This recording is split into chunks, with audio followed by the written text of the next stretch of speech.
بسم اللہ الرحمن الرحیم۔ آج ہم ایک ایسی قیمتی بات سن رہے ہیں جو مفتی تقی عثمانی صاحب کے والد گرامی مفتی شفیع عثمانی رحمۃ اللہ علیہ نے ارشاد فرمائی تھی۔ یہ الفاظ لمحوں ہی میں دل کو چھو لیتے ہیں۔ انہوں نے فرمایا کہ تفرقہ ڈالنا سب سے بڑا جرم ہے۔ چلیے اس مختصر مگر عظیم پیغام کو سنتے ہیں اور اپنی رائے کمنٹ میں ضرور لکھیں۔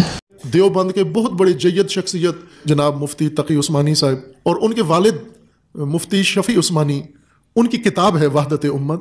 انہوں نے اس کتاب کے اندر یہ جملہ لکھا ہے، یہ لوگ جو تفرقہ پھیلاتے ہیں لیکن شراب نہیں پیتے، نعوذ باللہ زنا نہیں کرتے، لواط نہیں کرتے، چوریاں نہیں کرتے، ڈاکے نہیں ڈالتے، یہ مولوی طبقہ عموماً یہ کام کرتا ہے نا، تفرقہ کھل کے کرتے ہیں لیکن باقی جرم کھل کے نہیں کرتے۔